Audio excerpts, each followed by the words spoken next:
Welcome to Canadian Innovators, the show that celebrates innovation, entrepreneurs, and the Canadian spirit. I'm Jocelyn, and every week we introduce a new entrepreneur or expert in the economy to tell their story and unpack the challenges of keeping jobs in Canada, as well as share ideas for economic growth and prosperity.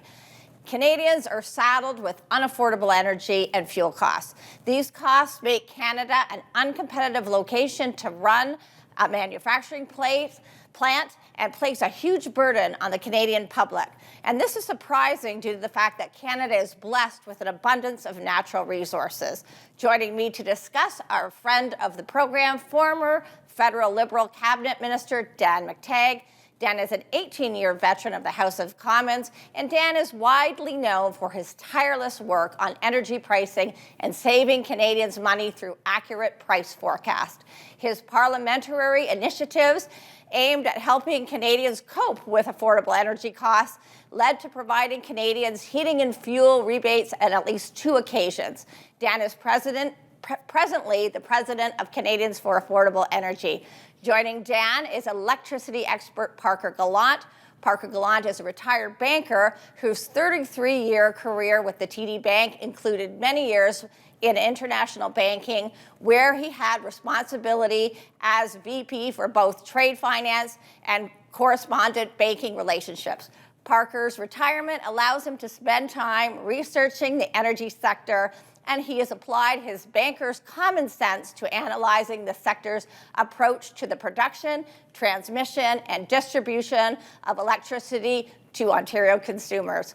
Parker is a regular contributor to the Financial Post on matters related to the energy sector. He also has a very informative blog, Parker Gallant's Energy Perspectives, which you can find online. Welcome to the program, gentlemen. Hello, Jocelyn. Glad to be here, Jocelyn. So let's get right to it. I know we've got a lot to cover.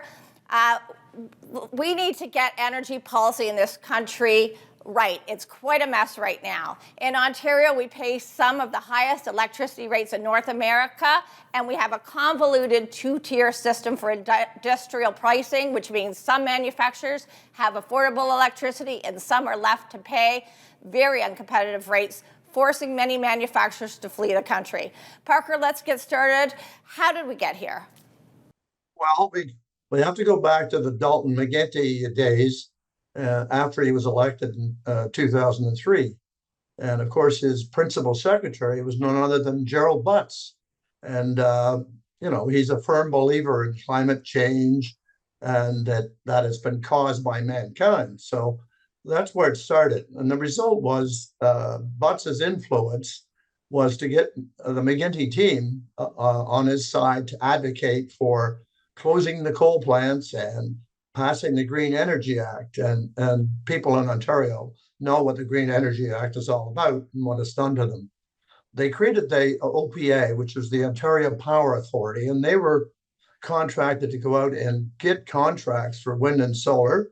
And they did a great job because they paid ridiculous prices. And we had people, companies arriving from all over the world to sign up those contracts. I mean, they were handing out 20-year contracts and paying as much as over 82 cents a kilowatt hour for solar panels on somebody's roof and 13.5 cents for wind generation. And of course, those contracts were picked up widely, and they wound up contracting for about 5,000 megawatts of capacity of wind and about 2,600 megawatt capacity of solar.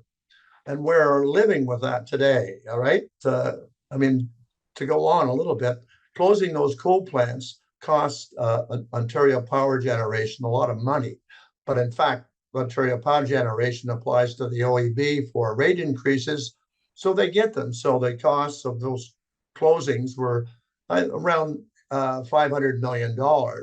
And then they converted 2 other plants, 2 small coal plants up in Northern Ontario to biomass. And that cost another $170 million. So that's why we are where we are today. And Parker, where did those costs go? I know a lot of manufacturers, small and medium-sized manufacturers, had to pick up the costs. We have about 15 seconds left. Is that who was end up paying for that? Yeah, well, I mean, a lot of that cost has now been shifted since the Ford government got in power. They've shifted those costs, $6.5 billion,